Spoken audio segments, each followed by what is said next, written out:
तर नॉर्मली आपल्याला जर विचारलं की मोर मसल मास गेन करायचं किंवा बॉडी बनवायची तर तुमच्या डोक्यात वर्कआउटचा प्लॅन विचार केला तर काय येणार आहे की जास्तीत जास्त वेट कॅरी केलं पाहिजे, जास्त रेपिटेशन मारलं पाहिजे, जास्त डेज वर्कआउट केलं पाहिजे, है ना, 1 तास 2 तास 3 तास. बट माईक मेंजर एक अशी जुने बॉडी तर त्यांचा एक वर्कआउट स्प्लिट होता हेवी ड्युटी म्हणून.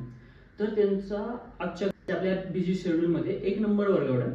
त्यांचा वर्कआउट रुटीन एकदम सिम्पल होतं. त्यांचं म्हणणं होतं की हाय इंटेन्सिटी पण जावं, वेट एवढे कॅरी करा की मसल डॅमेज म्हणजे पहिल्या सेटमध्ये झाले पाहिजे.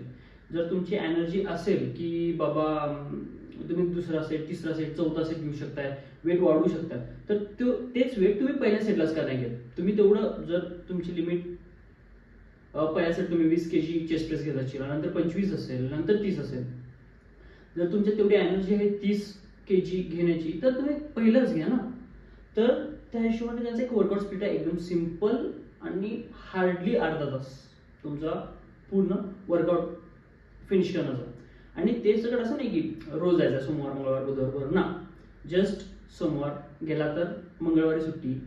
आणि जर तुमची रिकव्हरी त्याच्यात झाली नाही तेवढा फास्ट तर मंगळवारी बुधवारी पण सुट्टी, दॅट गुरुवारी 1 to 2 day rest after workout. तर एकदम त्यांचा जो स्पीड होता हेवी ड्युटी, तर मी सिम्पलमध्ये पहिला स्पीड सांगतो तुम्हाला, एकदम सिम्पल. डे फर्स्ट मी त्या डे वाईज सांगतोय, मधलं गॅप नाही सांगतो.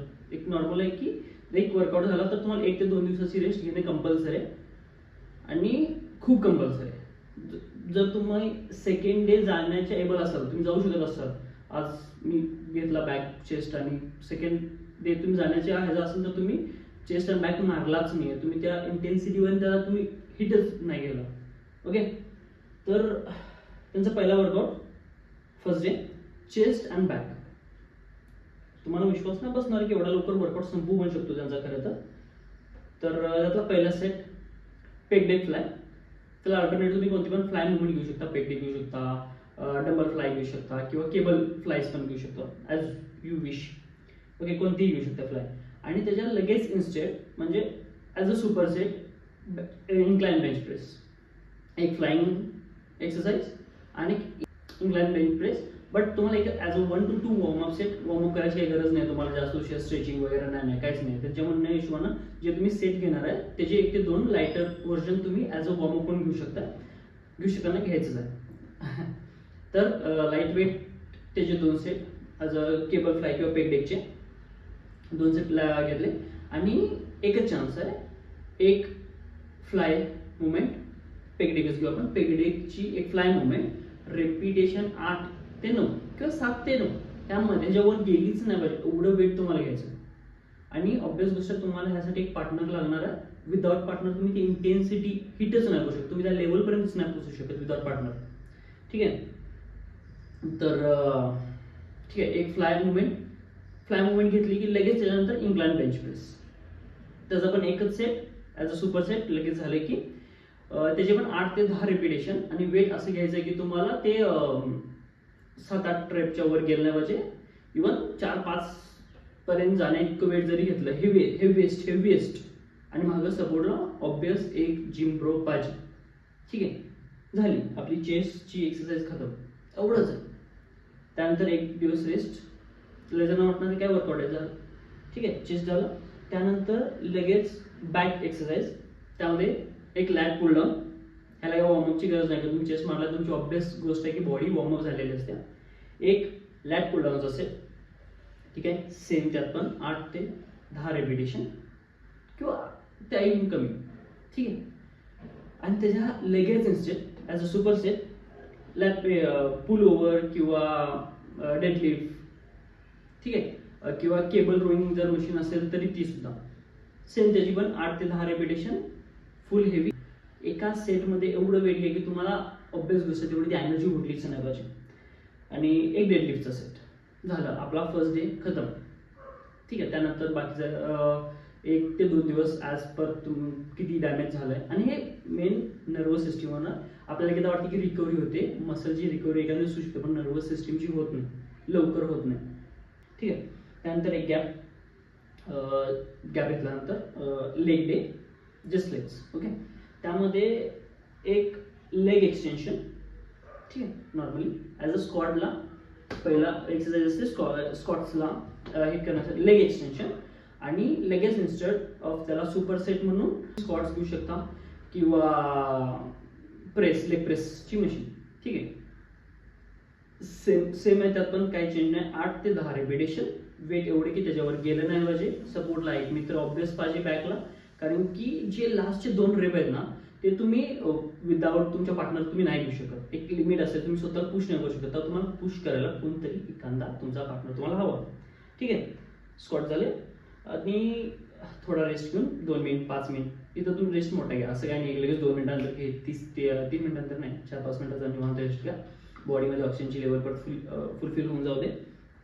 त्यानंतर लेग कलची पण सेम कंडिशन, 8 ते 10 रेपिटेशन. एकच सेट घ्यायचा आहे, 2-3 काही गरज नाही आहे, पण ते एकच सेट असा घ्या, त्या इंटेन्सिटीने घ्या, एवढं वेट घ्या की त्याच्यावर जाणं म्हणजे इम्पॉसिबल.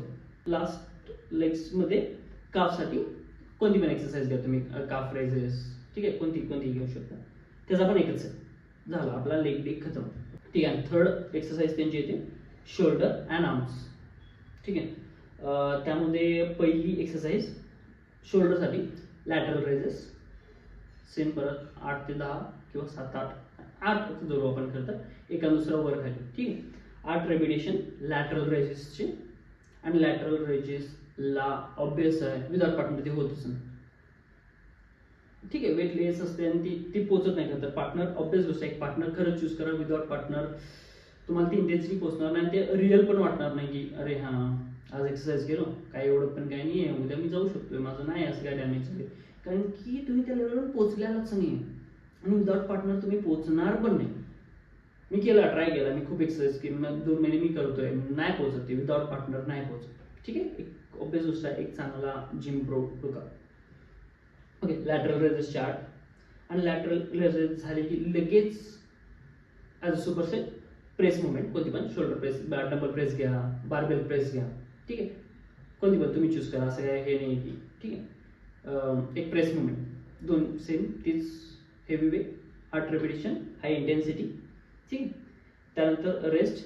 त्यानंतर बायसेपला लगेच बायसेप करला पण 8 ते 12 रेपिटेशन पण जावं, कारण की छोटा आहे मसल, असा तुम्ही 8 पण तेवढं वेट बायसेपला नाही कॅरी करू शकत. मी नॉर्मल म्हणजे माझ्या एक्सपिरियन्सनुसार की बायसेपला एवढं हेवी वेट कॅरीच नाही करू शकत, ठीक आहे. जर कॅरी केलं तर 3 नाही तर 4 मध्ये तुम्ही असं पण फेल होत आहे.